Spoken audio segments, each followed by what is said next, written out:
નમસ્કાર બાળ મિત્રો, અમદાવાદ જિલ્લા શિક્ષણ સમિતિ પ્રેરિત મિશન પારમિતા અંતર્ગત સીઈટીની તૈયારીના ભાગરૂપે શિક્ષા દર્શનમાં તમારું સ્વાગત છે। ગયા એપિસોડમાં આપણે ઘણા બધા ગણિતના પ્રશ્નોની ચર્ચા કરી હતી। હવે આ ચર્ચાને અન્ય મુદ્દાઓ સાથે આગળ વધારીશું। આજનો પહેલો પ્રશ્ન, કોઈ પણ બંધ આકૃતિની બધી બાજુઓના માપના સરવાળાને શું કહેવાય? તો આપણે જાણીએ છીએ કે કોઈ પણ બંધ આકૃતિ આપણે ઉદાહરણ તરીકે લઈ શકીએ છીએ ત્રિકોણ।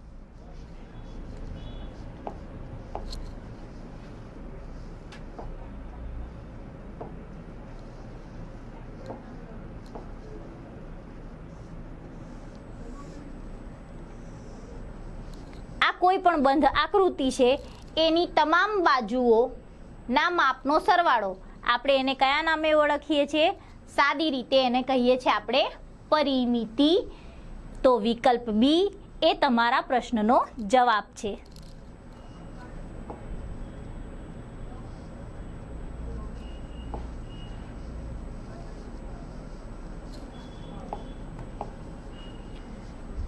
આગળ વધીએ। પ્રશ્ન 2, એક ચોરસ બગીચાની પરિમિતિ 24 મીટર છે, તો આ બગીચાની એક બાજુનું માપ શું હશે? આગલા પ્રશ્નમાં આપણે જોયું કે પરિમિતિ એટલે કે બંધ બાજુઓનો, બધી જ બાજુઓનો સરવાળો। અહીંયા એ આકાર કયો છે? ચોરસ। જુઓ, એક ચોરસ આકારનો બગીચો છે કે જેની પરિમિતિ એટલે કે ચારેય બાજુઓનો જે સરવાળો છે એ કેટલો છે? 24 મીટર। હવે ચોરસ આકાર હોવાથી આ ચારેય બાજુનું માપ કેવું હશે બાળકો? સરખું માપ હશે। એટલા માટે આપણે પરિમિતિ 24 મીટરને 4 વડે ભાગી નાખીશું। ચલો બોલો, 4 નો ઘડિયો। હા, 4 ગુણ્યા 6 24।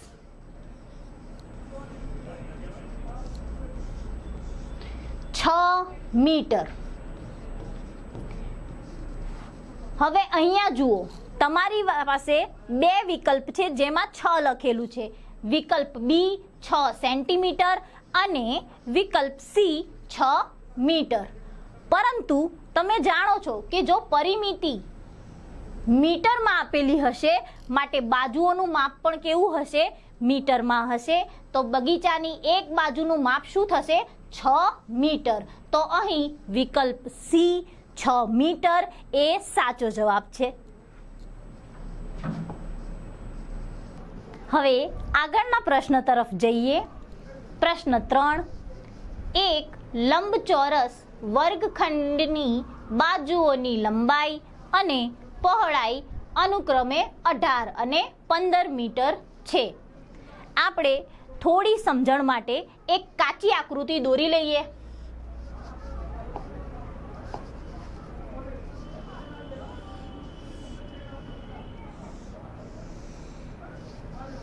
વર્ગખંડ લંબચોરસ આકારનો છે, તેની લંબાઈ છે 18 મીટર અને પહોળાઈ છે 15 મીટર। આ વર્ગખંડની પરિમિતિ શોધો। તો પરિમિતિનો અર્થ આપણે શીખી ગયા આગળના પ્રશ્નમાં કે કોઈ પણ બંધ આકૃતિની બધી બાજુઓના માપનો સરવાળો એટલે પરિમિતિ। અહીં લંબચોરસ આકારમાં બાજુઓનું માપ તમને આપ્યું છે। આનું માપ 18 એટલે આ બાજુનું માપ પણ કેટલું રહેશે? 18 મીટર। આ બાજુનું માપ 15, લંબચોરસ હોવાથી આ બાજુનું માપ પણ થશે 15 મીટર। તો પરિમિતિ બરાબર શું થશે બાળકો? પરિમિતિ બરાબર 18 વત્તા 15 વત્તા 18 વત્તા 15। કરો જોઈ સરવાળો। 33 વત્તા 33 બરાબર 66। અને એકમ કયો લીધેલો છે મેં? મીટર। તો 66 મીટર એ તમારો સાચો જવાબ છે। ક્યાં છે એ જવાબ? વિકલ્પ ડી। વિકલ્પ ડી તમારો સાચો ઉત્તર છે. આગળના પ્રશ્ન ઉપર નજર ફેરવીએ. એક 5 મીટર લંબાઈ ધરાવતા ચોરસ મેદાનની ફરતે સુનિલ રોજ 4 ચક્કર લગાવે છે, તો સુનિલ રોજ કેટલું અંતર મેદાનની ફરતે કાપે છે? અહીં મેદાનનો આકાર સૌ પ્રથમ આપણે ધ્યાનમાં લઈશું. કયા આકારનું મેદાન છે? તો કે ચોરસ આકારનું મેદાન છે. એક કાચી આકૃતિ આપણે સમજૂતી માટે દોરીશું. મેદાનની લંબાઈ કેટલી રાખેલી છે? 5 મીટર. હવે ચોરસ હોવાથી ચારેય બાજુનું માપ કેવું થશે બાળકો? સરખું થશે. માટે ચારેય બાજુનું માપ આપણે 5 મીટર ધારી લઈએ છીએ. સુનિલ રોજ 4 ચક્કર લગાવે છે. હવે ધારી લો કે એક બાળક આ મેદાનની ફરતે એક આંટો મારે, એક આંટો પૂર્ણ કરે, તો કેટલું અંતર કાપશે? મેદાનની પરિમિતિ જેટલું અંતર એ કાપશે. તો મેદાનની પરિમિતિ કેટલી છે? સૌ પ્રથમ ચોરસ હોવાથી ચારેય બાજુનું માપ કેવું છે? સરખું. માટે મેદાનની પરિમિતિ મળે છે 20 મીટર. જો સુનિલ એક આંટો પૂરો કરે તો 20 મીટર જેટલું અંતર કાપી નાખે છે. પરંતુ અહીં સુનિલ રોજ કેટલા આંટા મારે છે? 4 આંટા મારે છે. તો આપણે શું કરીશું? 20 ગુણ્યા 4.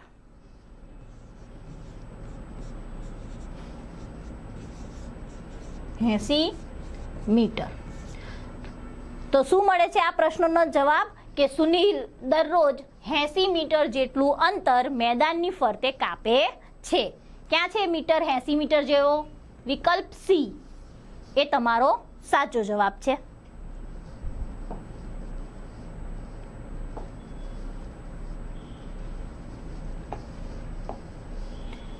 આગળના પ્રશ્ન તરફ વધીએ બાળકો.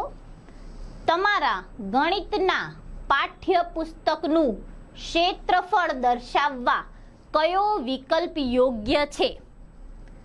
ધારી લો કે આમાં વાત થઈ છે અંતરની. તમે કોઈ પણ વસ્તુનું માપન કયા એકમમાં કરશો એ તમને પૂછવામાં આવ્યું છે. અહીં ગણિતનું પુસ્તકનું માપન મીટરમાં કરી શકાય બાળકો? ના. કિલોમીટરમાં કરી શકાય? ના. મિલીમીટરમાં કરી શકાય? ના. આપણે પુસ્તકનું માપન સાદી ફૂટપટ્ટી વડે સેન્ટીમીટરની અંદર કરી શકીએ છીએ.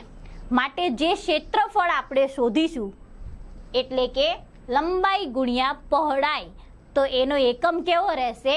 ચોરસ સેન્ટીમીટર. તો અહીં સાચો જવાબ શું છે? વિકલ્પ બી, ચોરસ સેન્ટીમીટર એ યોગ્ય એકમ છે. હજુ આવા ને આવા બીજા દાખલા તરફ આગળ વધીએ. ચોરસ પ્લોટની લંબાઈ 15 મીટર છે. આ પ્લોટનું ક્ષેત્રફળ શોધો. તો હવે સૌ પ્રથમ તમને ક્ષેત્રફળનું સૂત્ર યાદ છે? ચોરસના ક્ષેત્રફળનું સૂત્ર શું થાય? સરસ, લંબાઈ ગુણ્યા લંબાઈ. અહીં આ જે ચોરસ પ્લોટ છે એની લંબાઈ કેટલી લેવામાં આવી છે? 15 મીટર લેવામાં આવી છે. માટે ચોરસ પ્લોટનું ક્ષેત્રફળ શું મળશે બાળકો? લંબાઈ ગુણ્યા લંબાઈ. કેટલી લંબાઈ લેવામાં આવી છે અહીંયા? 15. 15 ગુણ્યા 15. સાદો દાખલો ગુણાકાર આપણે કરીશું. અહીંયા 15 ગુણ્યા 15. 5 ગુણ્યા 5 25. નીચે 5, 2 પડી વધી. 5 એકા 5 અને 2 વત્તા 7. હવે 1 વડે ગુણાકાર કરીશું. પહેલા મૂકીશું મીંડું. 1 5 5 અને 1 એકા 1. હવે આપણે 75 અને 150નો સરવાળો કરીશું. અહીંયા આગળના સ્થાને 0 મૂકી દઈશું. 5 ને 0 5, 7 ને 5 12 નો 2, વધી 1, 1 વત્તા 1 2, 225. પરંતુ 225 ક્ષેત્રફળ હોવાથી એકમ શું બનશે? ચોરસ. અને તમામ લંબાઈ આપણે મીટરમાં લીધેલી છે એટલે ચોરસ મીટર. દેખાય છે તમને 225 ચોરસ મીટરનો કોઈ વિકલ્પ? આ રહ્યો વિકલ્પ બી, એ તમારો સાચો જવાબ છે. આગળના દાખલા તરફ વધીએ. ટપાલ કાર્ડની લંબાઈ 18 સેન્ટીમીટર અને પહોળાઈ 16 સેન્ટીમીટર છે. આ કાર્ડનું ક્ષેત્રફળ શોધો. સૌ પ્રથમ તો કાર્ડનો આકાર કયો છે વિચાર્યું? જુઓ, અહીં લંબાઈ અને પહોળાઈ જુદી જુદી હોવાથી આપણે સમજી શકીએ છીએ કે જે લંબચોરસ કાર્ડ છે એનો આકાર છે લંબચોરસ.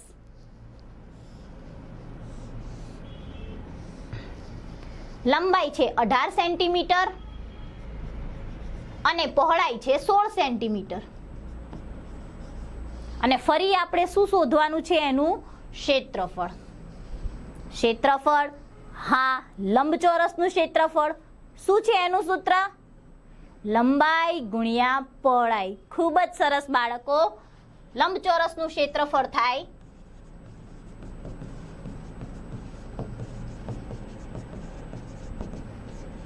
લંબાઈ ગુણ્યા પહોળાઈ. લંબાઈ કેટલી છે અહીંયા? 18 અને પહોળાઈ છે 16. 18 ગુણ્યા 16. તો આપણે સાદી ગણતરી 18 ગુણ્યા 16 ની અહીંયા કરીશું. ચલો મારા ભેગા તમે પણ પુસ્તકમાં તમારી રીતે ગણતરી કરો. 6 અઠ્ઠા 48, 8 વધી 4, 6 એકા 6 અને 4 ઉમેરતા 10. હવે 1 વડે 1 ગુણ્યા 8 8 અને 1 એકા 1. કરો સરવાળો. 1 વત્તા 1 2, 288. ફરી 288 ચોરસ અને તમામ બાજુઓનું માપ સેન્ટીમીટરમાં હોય માટે 288 શું થશે? ચોરસ સેન્ટીમીટર. વિકલ્પ બી તમારો સાચો જવાબ છે. આગળના પ્રશ્ન તરફ જઈએ. આપણે આકારોની વાતો કરીશું.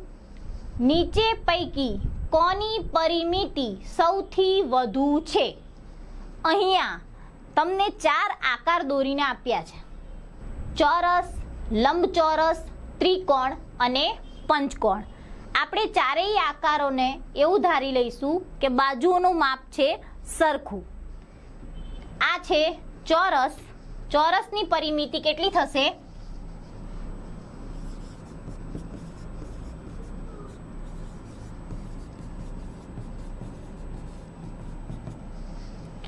બાજુનું માપ છે 5 સેન્ટીમીટર માટે 5 વત્તા 5 વત્તા 5 વત્તા 5 બરાબર 20 સેન્ટીમીટર. આ છે લંબચોરસ. લંબચોરસનું લંબાઈ છે 10 સેન્ટીમીટર અને પહોળાઈ છે 2 સેન્ટીમીટર.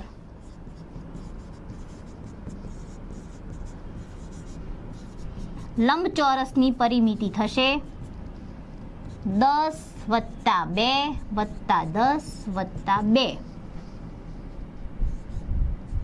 24 સેન્ટીમીટર. આ એક ત્રિકોણ છે. ત્રિકોણની ત્રણેય બાજુનું માપ આપણે સરખું સમજીશું. માપ છે 4 સેન્ટીમીટર.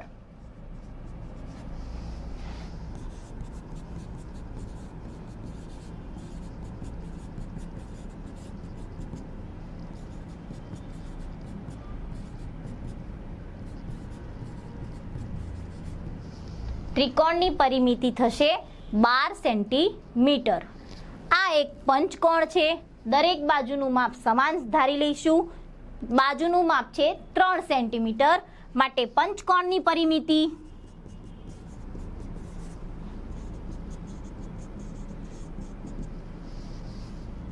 3 વત્તા 3 વત્તા 3 વત્તા 3 વત્તા 3 5 વખત 15 સેન્ટીમીટર. ચારેય આકારોની પરિમિતિ જ્યારે આપણે શોધીએ છીએ તો સૌથી વધુ પરિમિતિ કયા આકારની છે? તો કે લંબચોરસની. કેટલી પરિમિતિ છે? 24 સેન્ટીમીટર.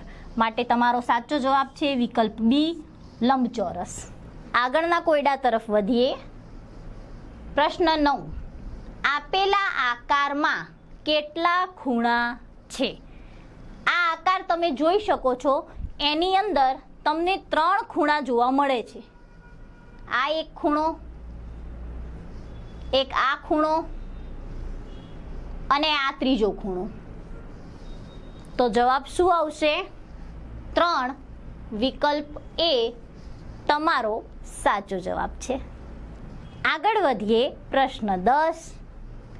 આપેલી આકૃતિમાં બનતા ખૂણા કાટકોણથી નાના છે કે મોટા? આપણે જાણીએ છીએ કે કાટકોણ આપણે કયા ખૂણાને કહીએ છીએ? જે ખૂણાનું માપ 90 અંશ હોય તેવા ખૂણાને આપણે કાટકોણ અથવા તો કાટખૂણો તરીકે ઓળખીએ છીએ. આવા પ્રકારનું એનું માપ હોઈ શકે.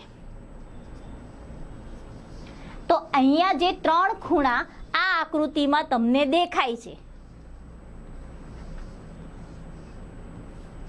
ત્રણેય ખૂણાનું માપ કાટખૂણા કરતા કેવું છે?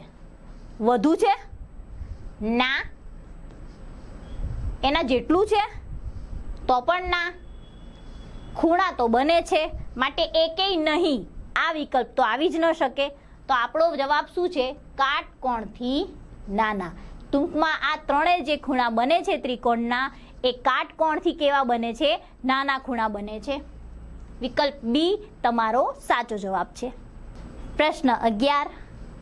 બપોરના 4 વાગ્યે ઘડિયાળના મિનિટ કાંટા અને કલાકના કાંટા વચ્ચે કયો ખૂણો બનશે?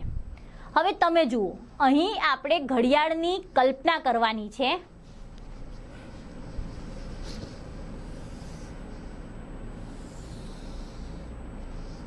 એક ઘડિયાળ હું દોરી દઉં છું. 12,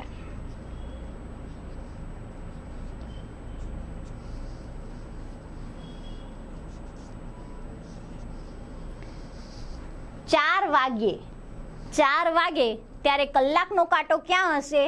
4 ઉપર. અને મિનિટનો કાંટો ક્યાં હશે બાળકો? 12 ઉપર. તો અહીં બનતો ખૂણો, આ ખૂણો બોલો કાટકોણ જેટલો છે, કાટકોણથી નાનો છે કે પછી કાટકોણ કરતાં મોટો છે? તમે જોઈ શકો છો કે આ જે ખૂણો છે એ કાટખૂણાથી મોટો ખૂણો બને છે. માટે વિકલ્પ સી એ તમારો સાચો વિકલ્પ છે.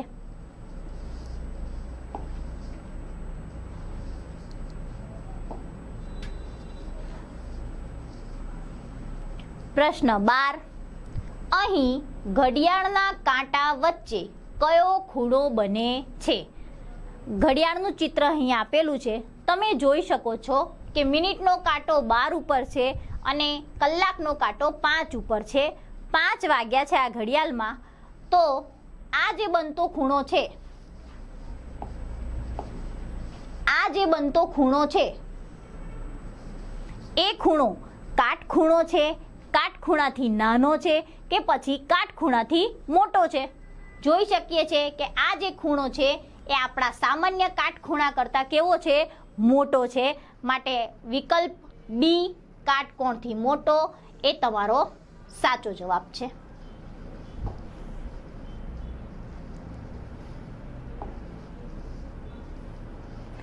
તો બાળકો, આજે આપણે ચર્ચા કરી ક્ષેત્રફળ, પરિમિતિ અને ખૂણાઓની.